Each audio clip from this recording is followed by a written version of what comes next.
Alhamdulillahirrabbilalamin. Um, Alhamdulillahirrabbilalamin. Allah telah memberikan kita semua kenikmatan yang luar biasa hingga sampai kita pada momen berbahagia hari ini. Karena la haula wala quwata illa billah. Jadi tidak ada daya dan upaya kita semua untuk sampai ke sesi ini kecuali atas izinnya. Asyhadu an la ilaha illallah wa asyhadu anna Muhammadar Rasulullah. Allahumma shalli ala sayyidina Muhammad wa ala alihi wa ashabihi ajmain. Amma ba'du. Terima kasih untuk seluruh guru yang telah mendidik saya dari saya kecil hingga saat ini, kemudian untuk suami saya, anak saya, abah dan ibu, adik-adik, teman-teman, dan atas semua lantunan doanya. Nah, yang terkhusus juga untuk Miss Sawitri selaku coach di Edulit, kemudian Elmery yang tidak bosan gitu ya mendampingi kita semua, khususnya saya. Mudah-mudahan semua amal baiknya dibalas dengan balasan terbaik di momen bahagia ini gitu ya. Kenapa saya sebut momen bahagia? Karena presentasi ini adalah selebrasi dari 4 tahun program Edulit gitu. Saya maknanya seperti itu. Juga sebenarnya hari ini adalah hari selebrasi hari lahir saya gitu. Jadi saya berulang tahun hari ini. Semoga bisa bermanfaat untuk dunia pendidikan dan seluruh alam, insya Allah. Baik, saya mengangkat topik riset persepsi guru terhadap efektivitas lesson observation sebagai perangkat peningkatan kompetensi guru saat mengajar di kelas. Nah, kenapa sih saya mengangkat topik ini sebagai riset gitu ya?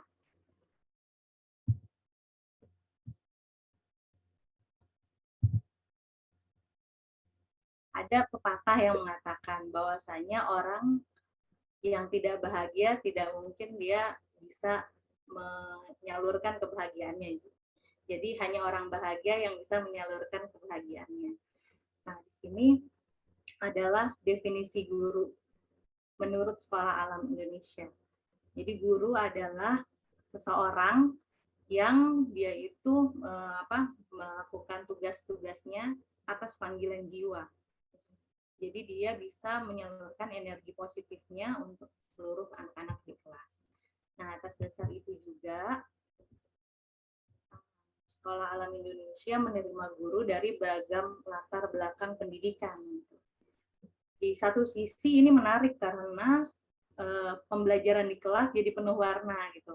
Karena guru-guru punya perspektif mengajar yang berbeda, kemudian cara mengajar juga berbeda gitu. Namun di sisi lain tidak sedikit juga nih guru-guru yang mengalami kendala saat mengajar karena kurangnya bekal pedagogi. Dari sini Sekolah Alam Indonesia mulai melakukan usaha perbaikan sistem, khususnya di Sekolah Alam Indonesia unit Studio Alam. Nah, saya sendiri di Sekolah Alam Indonesia ini sudah melakukan uji coba lesson observation ini dimulai dari tahun 2017 dengan mencari model yang cocok untuk keunikan guru-guru yang ada gitu ya di sekolah, kemudian juga yang sesuai dengan budaya sekolah gitu. Entah itu dari instrumennya maupun cara step-stepnya gitu. Nah, alhamdulillah tahun 2018 bertemu dengan Edulit. Nah, di situ di modul 2 ya kalau nggak salah, waktu itu saya pertama kali dapat materi tentang performance management and development. Pada masa itu standarnya masih 2.2 untuk PMD. Nah, dilengkapi lagi dengan materi Edulit yang di modul 5. Kemarin kita dapat, itu benchmarknya juga sudah berubah menjadi standar 5.2 untuk performance management and development. Nah, dari latar belakang tadi ya, saya mengangkat riset persepsi guru gitu. Jadi ingin mengetahui bagaimana sebenarnya persepsi guru tentang lesson observation ini. Tujuan penelitian ini yang pertama seperti saya sebutkan tadi, mengetahui persepsi guru terhadap efektivitas lesson observation yang telah dilakukan di Sekolah Alam Indonesia Studio Alam. Apakah ini benar-benar efektif untuk meningkatkan kompetensi para guru dalam mengajar atau sebenarnya malah mengacaukan fokus karena guru-guru merasa dinilai, kemudian merasa dilihatlah oleh orang lain gitu ya. Nah, ini yang dilakukan instrumen LO-nya itu terkait topik konsep mekar. Saya kilas sedikit terkait mekar ini. Mekar ini adalah sebuah usaha inovasi metode dari Sekolah Alam Indonesia.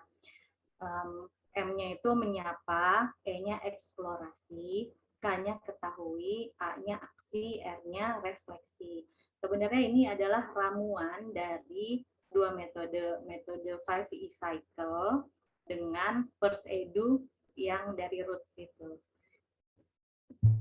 Nah, kemudian tujuan kedua, membuat perbaikan sistem dari lesson observation yang sudah berjalan berdasarkan saran yang diterima dari hasil wawancara guru-guru.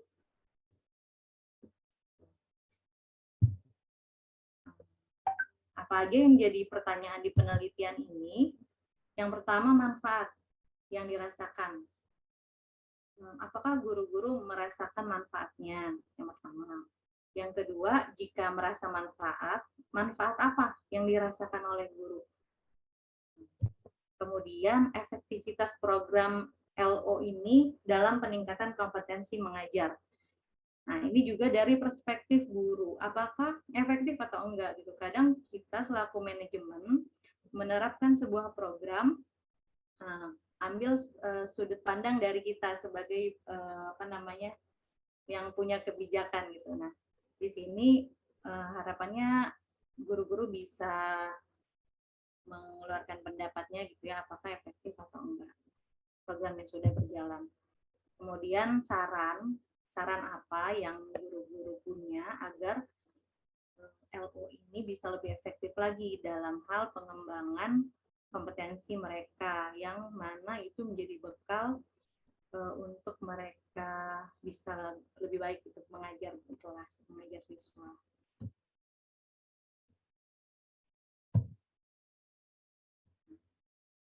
Metode penelitian yang saya lakukan yaitu kualitatif deskriptif. Dengan kriteria responden itu purposive sampling. Jadi ini tuh non-random ya, non-random sampling gitu. Purposive sampling itu salah satu jenis dari non-random sampling, di mana responden yang dipilih untuk sampel itu penekanannya pada ciri khas dan karakteristik tertentu. Jadi yang saya ambil ini adalah guru-guru yang beliau itu sudah mengalami minimal 2 kali sesi LO. Kemudian juga latar belakang akademisnya ada yang kependidikan dan non kependidikan juga. Data utamanya diambil dari metode wawancara, kemudian dilengkapi dengan data sekunder yaitu data analisis hasil LO. Langkah-langkahnya yang pertama membuat instrumen pertanyaan terlebih dahulu, kemudian melakukan wawancara. Setelah itu analisis dan pemetaan data hasil wawancara. Kemudian hasil wawancara tadi dikategorisasi dan diambil dari yang kategorisasi hasil wawancara. Setelah itu dilengkapi dengan data hasil analisis LO. Nah, ini adalah hasil penelitiannya. Jadi ada 7 orang responden yang saya jadikan responden gitu ya, wawancara. Kenapa 7? Karena 7 orang ini yang sudah mengalami sesi lesson observation minimal 2 kali. Nah, dari 7 orang ini ada 3 orang yang background-nya kependidikan dan 4 orang yang background-nya non kependidikan. Nah, itu 4 orang ini bisa berasal dari sarjana pertanian, peternakan, kemudian ada sastra juga, gitu. Jadi background-nya bukan sarjana pendidikan. Nah, pertanyaan pertama, apakah merasakan manfaat LO? Nah, hanya satu dari 6 orang yang merasakan kurang manfaatnya. Tapi 6 orang lainnya merasakan mereka sudah merasakan manfaatnya. Nah, manfaat apa yang mereka rasakan? Di sini ditampilkan persiapan dan strukturisasi pengajaran lebih rapi. Kemudian melalui self observation, ini juga salah satu bagian yang jadi favorit dari guru-guru nih, karena mereka bisa menilai pembelajaran pribadi. Kemudian pertanyaan lebih terencana, karena di dalam instrumen dilampirkan juga pertanyaan high order thinking. Jadi dengan adanya instrumen itu, teman-teman guru terbantu untuk merencanakan pertanyaan apa yang mau disampaikan ke siswa. Kemudian feedback dari lesson observation bisa digunakan untuk perbaikan pengajaran berikutnya. Nah, video model sangat membantu aplikasi. Kemudian yang merasa kurang bermanfaat karena beliau merasa butuh feedbacknya itu lebih clear dan disampaikan secara langsung, bukan melalui tulisan. Memang kami akui, saya sendiri gitu ya, karena pandemi kemarin melakukan feedbacknya dengan mengirim note dengan tulisan. Nah, kemudian sudah merasa efektif atau belum gitu ya? Ada 5 orang yang sudah merasakan keefektifan, 2 orang kurang efektif. Nah, kompetensi apa yang meningkat sebelum dan setelah dilakukan LO gitu ya? Kepercayaan diri yang pertama, lebih pede katanya gitu. Nah, kemudian penerapan konsep Mekar tadi. Jadi di SAI sendiri, di Sekolah Alam Indonesia, Mekar sudah ada trainingnya. Tapi untuk penerapannya itu memang LO menjadi alat bantu supaya guru-guru bisa lebih pede lah menerapkan Mekar. Kemudian mengajukan pertanyaan hot, memfasilitasi kegiatan eksplorasi dan refleksi. Nah, dari MEKAR tadi, teman-teman guru itu biasanya agak belum terlalu jelas tuh pembedaan untuk eksplorasinya bagaimana, refleksinya bagaimana. Nah, saat dilakukan ini gitu ya, saat dilakukan lesson observation ini, mereka sangat terbantu khususnya di bagian eksplorasi dan refleksi, jadi lebih clear gitu ya. Kemudian manajemen waktu lebih terarah serta pengajaran lebih terencana. Nah, saran apa aja yang mereka ini ya dari LO tersebut? Jadi butuh modeling atau sampel, gitu ya. Sarannya modeling atau sampel itu sangat membantu pemahaman mereka. Peer observation juga mereka butuh. Kemudian ada juga yang request frekuensi LO-nya kalau bisa lebih sering. Bisa sebulan sekali katanya gitu. Dan dilakukan feedback langsung. Nah, kemudian observer juga berperan sebagai coach. Itu yang guru-guru harapkan. Nah, ini implikasinya. Nah, dari berbagai wawancara tadi, gitu ya, saya menyimpulkan bahwasannya lesson observation yang telah dilakukan sudah dirasakan manfaatnya oleh para guru dan cukup efektif sebagai perangkat peningkatan kompetensi guru. Memang disadari lesson observation yang dilakukan sejak tahun 2020 itu sudah mulai terstruktur dibandingkan dengan dulu awal-awal yang dilakukan di 2017 gitu. Terus strukturnya seperti apa? Jadi ada jadwalnya, kemudian ada instrumennya. Jadwal pun bukan dari kami manajemen yang menentukan, tapi guru-guru yang mengisi jadwal.